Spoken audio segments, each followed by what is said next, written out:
No, you've been here. Okay. Go. Welcome everybody. I'm Robin Beaker, Chairman of the Board of the South Park Bid. Historically, South Park has been a sleepy industrial neighborhood for decades. About 3 years ago, the economy turned. That was a nice turning point. And the board of directors became very smart and hired Jessica Law as the executive director. So the last 3 years, we've seen steady improvement each year, highlighted by this past fall, South Park Jessica team winning a Pinnacle Award by the International Downtown Association. A really big deal. So I'd like to thank Mott Smith for coming tonight. You guys are in for a real treat. Not sure what he's going to say, but it's always interesting. And I'd like to thank California Hospital and Nate Nussbaum for hosting. And I'd like to turn it over to Nate to say a few words. Thank you, Robin. You know, Robin, I'm listening to your voice and Jessica's, looking at a few people out there. If you haven't had your flu shot, let me know. I can arrange that. It's just a little pinch. All right. Next year we'll have a flu shot clinic here, Jessica.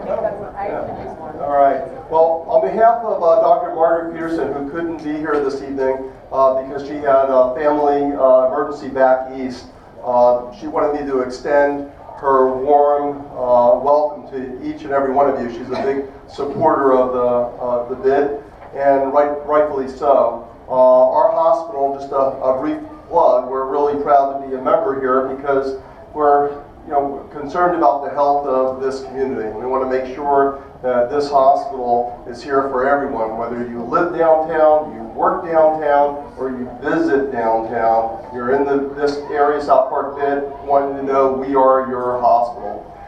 And just a couple of quick facts. I don't know if you know this, but California Hospital Medical Center, we have the third largest, busiest trauma center in Los Angeles County. We see more trauma than UCLA and Cedars combined. So now if you're a trauma hospital, you have to have all of the specialties represented. So you know that if you ever come to California Hospital, you will be in very good and very safe hands. So we're also known for a number of other things besides trauma. We're the 13th largest birthing center in the state of California. We have the only water birthing station in LA County. And we have an incredible stroke and cardio program, amongst other things. Can go on all evening, and I know they won't let me do that. So I just want to say how proud we are to welcome you to be the host, and look forward to talking to you at the end of the evening. Thank you very much for having us. Thank you, Nate.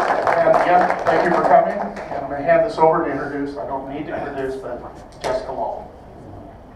Hello, everybody. Good evening. Wow, that's a lot louder. I apologize. As Nate pointed out, I'm recovering from a little bit of a cold, so if I sound like I swallowed a frog at certain points, please don't hold it against me. I want to welcome everybody. This is our third year now having this meeting here at the California Hospital. It's always a treat to see everyone here. We are very quickly going to fly through a whole year's worth of accomplishments. We're going to touch on projects that we have in the pipeline for next year, some of which are very exciting. We're going to highlight a little bit about the growth that was expected for South Park in the next couple of years. And then I'm going to turn it over to our special guest, Mott Smith, who we're all very fortunate is here tonight to impart some words of wisdom, perhaps challenge us in our thinking. And who knows, things may get wild and exciting at the annual meeting. But I want to make sure that we leave adequate time to allow him to speak and really allow folks here to ask questions. So with that, I'm going to very rapidly, and you guys know that I can talk fast, fly through the year. I'm going to ask to hold questions to the end. There are comment cards on the table. So if there are things that come up tonight that we're not able to get into too much because we have quite a packed agenda, please feel free to just write them down. We will collect them and follow up with you on those. But before I begin, I want to introduce to everybody the absolute fabulous South Park team. We've grown a lot this year. We've had the opportunity to hire some new people. So I'm now going to embarrass them in reverse order. We'll start with Victor. Victor, do you mind raising your hand and waving? Everybody knows Victor. Victor's been at the bid since the beginning. He knows the district better than anybody. He's always a friendly face, and I know many of you have the opportunity to work with him. He works formerly with the LA Conservation Corps, but we're very fortunate to have him on the team. And then I will highlight and say hello to Sergio, our safety program manager. Sergio, you've been here now over a year. Over a year now. Yeah, feels like longer, doesn't it? And then where's Priscilla? Priscilla Suze came on in April of this year as our operations manager. Many of you may not see her. She's typing away as I speak. She is really responsible for the internal bid operations. Pete, come say hi. And I can tell you that the bids filing and online systems, can embarrass you, were a disaster, and she's really, in 8 months, gotten everything organized. We have systems. If we were all to be hit by a bus tomorrow, the bid could function, and that is a tedious task that she's taken on and excelled at. And then Laura Hill, who's fearlessly working, taking photographs. She's our communications and policy manager. She started with the bid in July, and she is a fearless worker. She's working with many of the businesses, residents, handles all of our communication, our website, you name it, and also all of our policy advocacy for predominantly around homelessness and street vending. And last but not least, our newest member of the team, Josh Krieger. You want to raise your hand? He's our director of real estate and planning. So he's dealing with all prospective businesses, vacant spaces, as well as all of the exciting planning and infrastructure projects that we have coming, like the parklet, street trees, you name it. He's got a law background and a planning background, so he's very well suited to the bid. So we have Matthias and a couple of other people walking around, but that's your South Park team, and I wanted to make sure to recognize them for all the hard work that they do. Many of them are wearing 2 to 3 hats, so I just want to thank them for their hard work. Now, about the bid. As most of you know, the South Park bid is funded by property owners in the area. Our budget is about $2 million this year. 50% of that money goes towards clean and safe. 20% goes to district identity and marketing, and then about another 25% goes towards special projects like sidewalk repairs, tree trimming, things that really beautify the neighborhood. This is our mission statement for the bid. I put it up here because I think I would encourage you all to read it and think about it, because I think what we're going to talk about later today is really how do we synthesize all of the opportunities and investments that are being made here in South Park today to really facilitate a safe, clean, collaborative, wholesome environment, and really leading the way in terms of the historic transformation that's happening in downtown LA, and how can we continue to innovate and be on the forefront of that. These are a few bullets on the services that we provide: safety, maintenance, 7 days a week, 24/7. We do district marketing, so we're really out promoting South Park, the brand. We're cultivating the brand. Many of you know that we've really taken on public space improvements very seriously. We'll get more into that. Economic development initiatives. We are day-to-day working with the city and all the departments and council, mayor's offices on relevant policy issues, and we're assisting, or we try to assist developers as they deal with the city, and also try to facilitate conversations within the community about what and how they should go about their developments in a way that creates a cohesive neighborhood.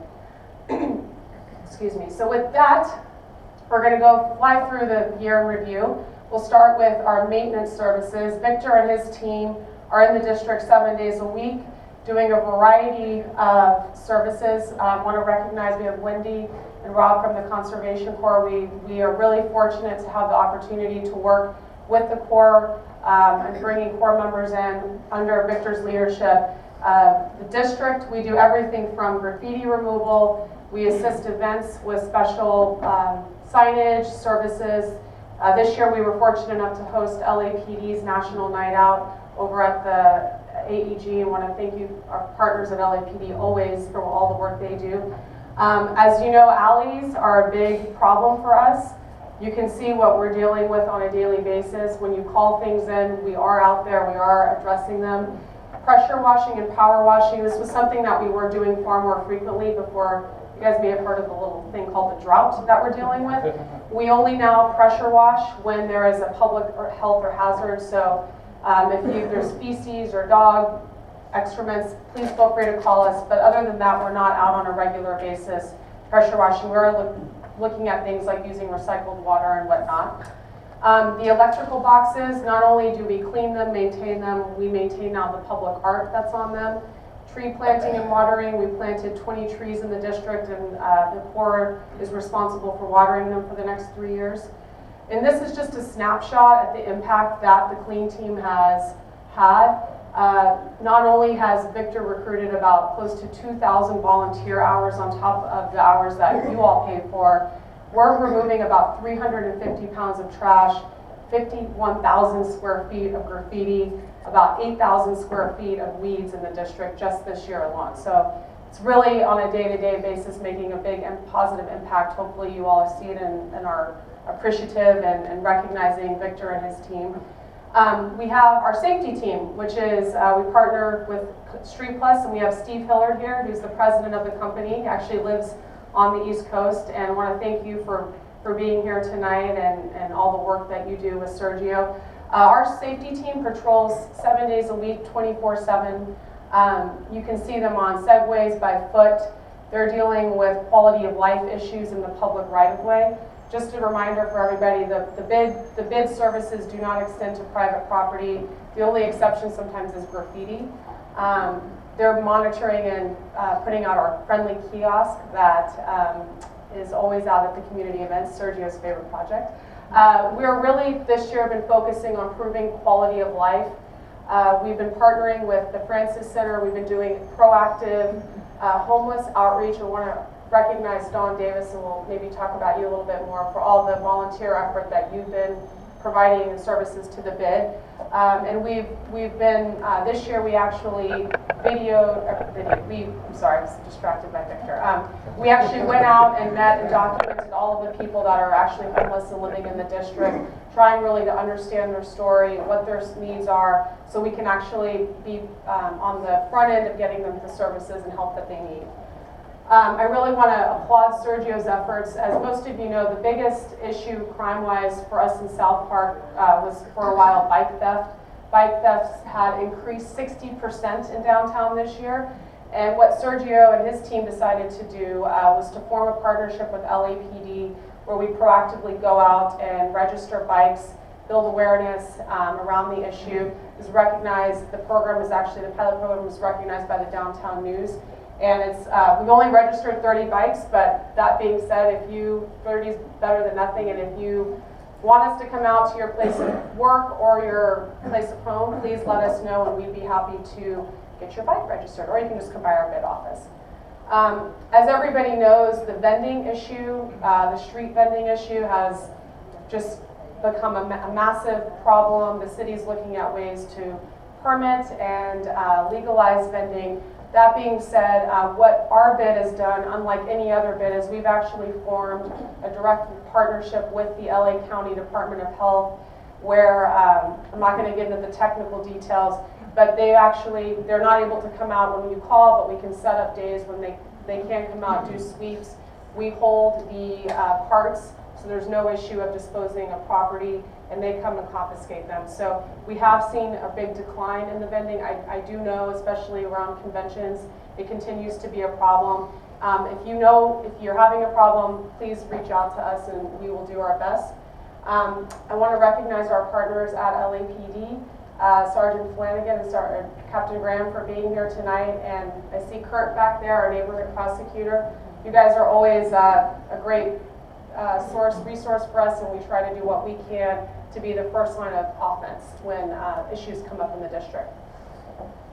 One thing that we are looking to do next year, for those of you who were at our last SOBO meeting, is we are fortunate enough to be partnering with a USC PhD research program. They've worked with the Sheriff's Department, the port, the airport, and are looking to work with bids on actually studying the data, the crime data, quality of life issues, going back 2 years, and then really actually coming up with recommendations for our patrolling, our allocation of resources, so we're maybe able to prevent more things like graffiti or illegal dumping from happening. Sergio and Victor are working with their team, and we're going to hopefully have something in February to come back to everybody with, but this will hopefully really help maximize the resources that we have. This is a little snapshot just from downtown, and I know it may be scary, it's a crime map. This is actually in the LA Times. You can see South Park. I know there are issues, and we're definitely aware of them, but compared to the rest of downtown, we are statistically the safest neighborhood. We know that we don't take that lightly, we don't take that for granted, but I just, I want to really commend our team for this work in our partnerships with the city, because this is, we want to make sure there are no little icons that say theft on them, but moving into the future, but it is something that I think there's a stark contrast when you look at the rest of downtown. The other things that we're doing, we're reaching out daily to merchants, citizen assist, which is just basically when someone calls and needs help. So that's really the Clean and Safe team and a snapshot. Now moving into projects that we completed this year. Most of you know that we spearheaded the first of its kind pilot project on sidewalk repairs. We repaired, after a year of getting the pilot permitted, took a year to do that. It took us only 12 business days to repair 800 sidewalk locations in the South Park area. The city didn't have a permit to do the technique that we were proposing to do, which is called saw cutting. It's essentially shaving the sidewalk. So we really, with Bob, one of our board members under his leadership, really pressed that one over the finish line. It obviously doesn't solve a lot of the problems around street trees, but it did bring our sidewalks into ADA compliance. We have a very robust public art strategic plan with the Do Art Foundation. I see Carmen there in the back. There's been a whole host of play here, is that people want more engagement. They want places where they can go, interact with people. The murals are great, but they're just sort of there to be viewed. So this was the first step in really moving that forward. As Robin mentioned, the bid was recognized this year with an international award for the public space improvements that we have made. It's an international award. It was really around the sidewalk repairs, tree planting, and public art. So that was a great place to be recognized for the bid. And there were a lot of people that went into making those projects a reality. More recently, we launched our new website, and for who here has gone through the process of relaunching a website? It is a tall order, and I really want to commend Laura and Priscilla because they came on sort of midway through. And I want to thank Terry, the Auto Show, for her leadership as a board member, for really, and Duran, who's here, who's the designer. We'll recognize you in more detail later. For those of you who have experienced our old website versus this website, I mean, there's no comparison. And I think when you see the statistics of what we have a 90% increase in visitors, 120% increase in pages per visit.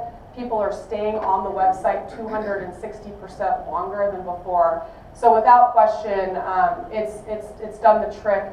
Some of the key features on that website that didn't exist before are a robust business directory. Each business in South Park has its own webpage affiliated within the South Park website, which helps search engine optimization. And also, if you're here in South Park and want to go to a South Park business, everything is there listed. If you're a business owner and you haven't seen your page, I'm sure that's not the case because Laura's pretty much reached out to everybody, but please see her, and we're always up for updating it. We also have every event that happens not only in the district but really across downtown LA on our calendar, given that we are the entertainment district for the city. It's a lot of events to keep up to speed with, but they're all there. And our In the News page, we really prioritize. We know there's so much going on, policy-wise, development-wise, just with relevant issues, that everything is on the website. So please, please, please, if you haven't checked it out, if you have feedback or ideas, the website is never really done. So we encourage you guys to continue to submit feedback. We have continued our green carpet events. I want to recognize Jess Mandelbaum, who's here. She actually was the mastermind behind getting those started about a year and a half ago, and they've really just taken off. We're pretty much booked for the first half of next year. We do have one a month. We really encourage you guys to come out if you haven't before. Cocoa Fresh will be in January. We have Triple Eight, a great new Chinese food restaurant over in LA Live in February, and you can see the rest. Farcito, Andrea's here, and in April, there's some of her food in the back. So, and I really, we have a variety of residents here who always are so gracious about making time to come to attend the event. So I just really want to thank you and encourage you guys to continue to come out. Wow, we had a big 10-year anniversary event. This is the BID's 10-year. We shut down a street, we did a mural tour, we had 400 people there. You may not have even really noticed because the entire block was shut down and it didn't necessarily look that full. We had the Department of Cultural Affairs, Danielle Brazil, the general manager, come out to recognize the work we've been doing in public art. And our Assembly member, Miguel Santiago, recognized the BID with a certificate. It was a really nice event, and we plan on doing more events like that moving into next year. We've also been fortunate to have 11 new businesses open up in the district this year, and Jess passing the torch to Josh. There's going to be many more coming. They're all doing really well. If you just sort of stroll down Hope Street now, there's fitness centers, there's restaurants, there's new bars coming. It's really turning into a great community place to be. So, what's next for next year? Big year, what to expect? The parklet, that we feel like we've been talking about the parklet for a very long time. The parklet is, we're hoping, going to be built by the end of the year. The reason it has taken a little bit longer is that we got all the materials donated and secured. I want to really thank Mac Urban for that. Pulling things from probably 15 different places just takes time to get them shipped, to organize labor and whatnot, but it will be there on Hope Street. The big news that some of you are helping work with is the South Park Walkability Project. The BID is very fortunate in that we worked with the My Figueroa project, which is a state-funded streetscape project. Basically, the state gave the city about $30 million to do a project that's going to start on Figueroa over at Expo Park and go all the way to 7th Street and cut across 11th. We were actually able to secure probably between $1 and $2 million for the BID to make improvements in South Park specifically, as we want to see these improvements. It's no tall order. We put out an RFQ. We've selected a design team. The project has to be designed, built, completed by the end of next year, so it's going to be like rapid fire for us. But we're really looking at streets like 12th Street, the Pico stop, areas that are not being really kind of focused on in terms of dollars, to increase pedestrian lighting, making it feel safer, improving the signage and wayfinding in the neighborhood. So there's a lot of, Josh put together some of these images of where we're trying to go. And I encourage you guys, if you're interested in learning more or having your opinions heard, we're going to be having more open meetings and encourage you to attend. Construction fences. Oh, there are so many in South Park right now, and they are blank canvas, prime for graffiti. Carmen and I have been on a mission to get some sort of artistic design on the fences, and the BID decided to actually fund the first pilot project, and kind of a beautiful sort of coming together of the community. What we did was we worked with the Metro Charter Elementary School, which is housed right here. We got the students out with one of LA's top local artists, his name's Shrine, and they painted on a course of a day elements that are going to be put up on Daniel Taban's project over at Hope and Pico, one of the most tagged sites, really, just due to its proximity to the metro stop. So we're going to be installing those, when, Carmen? In a couple of weeks, most likely? Yeah, we're going to be installing them this Saturday. Saturday, sorry. So it's a really exciting project, and I think if it actually works, and it prevents graffiti, the way that they're going to kind of be installed will hopefully make it more difficult for someone just to go tag. We also use bright colors, as you can see. So let's, all fingers crossed. I think if this works, it's going to pave the way to be able to do more of these in our district. We are going to be really focusing next year. One of Laura's big projects that she's taking on is really, and Michelle on our board, this is one of her big ideas that she's pushed this year, is really activating with a resident engagement program and a business engagement program. We put out some surveys. Laura's meeting with all the businesses. We had a condo HOA event a couple of weeks ago. So be looking for more of this into next year. We have a new resident welcome packet that's been put together. If you haven't just moved here but would like to also look at it, because there's very valuable information, we'll make sure it's electronic because it's a pretty big sized document. We'll send it over to you. And we're expanding. As most of you know by now, the bid has officially, after a couple of years of work with some of the property owners, the dashed line is of our current bid, and the solid line is of the new district. South Park 2 is the official name. The bid will be starting services there January of next year. It's going to have a separate budget, a separate plan, but it's all going to be managed by the current bid, maybe to eventually merge in a couple of years. But what we're really hoping that this does is it really closes the gap in downtown LA. It's really the one area in the central city that isn't covered by a bid. This area is actually is bordered by 4 bids, and as you can see, when you cross over Olive and get into that area, it's mayhem with graffiti and garbage and weeds. And it really, I know if you work at the LBA building and walk back to Evo, you're experiencing that. So we're really excited for this to kick off. It's just going to make our neighborhood bigger and more vibrant. Sorry, I'm just losing my train of thought. So looking ahead, 2 years from now, South Park's population today is roughly at 6,400 residents. Downtown LA, as we all know, has grown exponentially.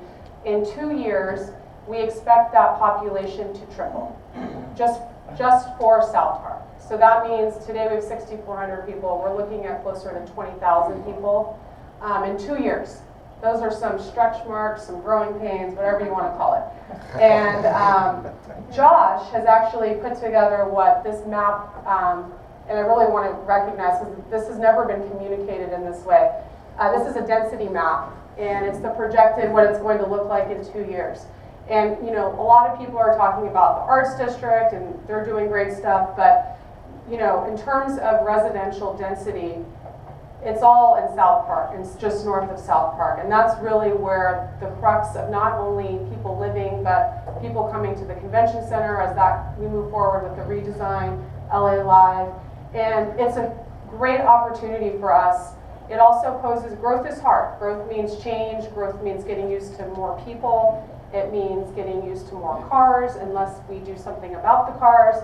So, I'm going to challenge everyone in the room tonight to think about, for those of you who live and work here, what triple the population looks like in 2 years, and how are we going to manage that as a community? How are we going to embrace that? How are we going to welcome that? Because it's happening, and I think most of you that are here moved downtown because you were excited about the energy, living in a vibrant urban core. And we, as the bid, it's our mission and our passion to make sure that those opportunities are leveraged and maximized in a way that continues to maintain the safe, vibrant neighborhood that South Park is. We have about $4 billion of investment in South Park right now. There's 20 cranes in the city, central city area, and over most of them are in South Park. And there's only more going up in the next year or two. We have Mac Urban projects, a lot of really exciting things. We have more hotel rooms. We're expecting that number to double by 2020. More tourism, more hotel rooms. What that means for us is more tax dollars, more resources for the city to do things like fill potholes, trim trees, and whatnot. But we all know that the city is strapped. They don't have the ability to manage a vision for a neighborhood this size, and that's what we're here to do. And that is why I am very, very excited to welcome Mott Smith up from Civic Enterprises. And I'm going to just be honest, I was sort of sitting at my desk, and I was like, I really don't want to have a politician come speak at the meeting. They're great, but I really want tonight's speech to be inspirational, to be thought-provoking. And I literally was like, we need someone like Mott Smith. And I went on Facebook, and I was friends with him, luckily, because I was able to access his email because of that. And I sent him an email just out of the blue, and I was like, hey, South Park neighborhood, we're growing. I think all of us could use some sort of guidance and understanding of, given Mott's background, how does a neighborhood embrace change, embrace growth in a way that they don't feel is compromising their values and their quality of life. And I sent him an email, and he responded in 20 minutes and was like, I'm in, come by my office, let's talk about it. And Robin, Josh, and I went down the day before Thanksgiving. He showed us around LA Prep Kitchen, which is a whole nother amazing accomplishment and pioneering, innovative for the city of LA. And, he's a real legend. And I don't feel like I'm being dramatic.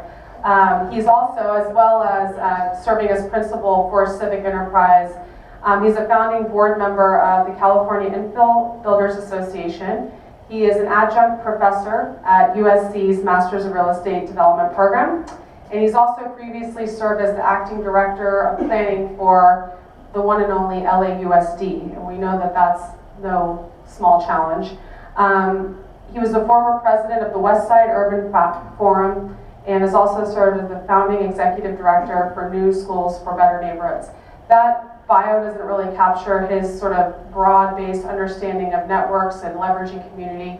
So with that, I'm gonna turn it over to Mott to, I don't know what he's gonna say. He wouldn't give us his PowerPoint until he showed up tonight. So please join me in welcoming Mott. Thank you so much, Jessica. All right, who wants to geek out a little bit? All right. In the future, we make it resemble this thing that happened by itself, but when you look at the paper and you look at the ground, they match, so we're kind of okay. It reminds me of an episode of The Simpsons when Bart took his dog to obedience school. Of course, the dog didn't do anything he asked, so to make it look like it was working, Bart was walking around going, sniff that dog's butt. Okay, run over there and chase that squirrel. And frankly, that's what we do. That's what most of our efforts in planning really are. If you go talk to the planning department, they'll tell you they spend 80% of the time conforming the plans to some other reality, which is absolutely backwards. And then finally, we engage in meaningless rituals in lieu of answering the hard questions. And that's most of what we do as people who are stakeholders in the planning process. So I'm reminded, of course, of Tyrion Lannister from Game of Thrones. And we all know what happened when Tyrion was accused wrongly of killing King Joffrey. I hope this isn't a spoiler alert for those of you who haven't seen it. But they didn't have a forensics division. They couldn't go and really find out if Tyrion killed King Joffrey. But it was a really, really important question to answer because the king had been killed. So what did they do? They had a trial by combat where somebody representing Tyrion went up and fought somebody representing his accusers. And this is ridiculous. Another strategy that we have often employed, certainly in medieval times, was this trial by ordeal, where somebody who is being accused of something is dunked, and if they sink, then they were innocent, too bad. And if they float, well, they've got special powers, they were guilty.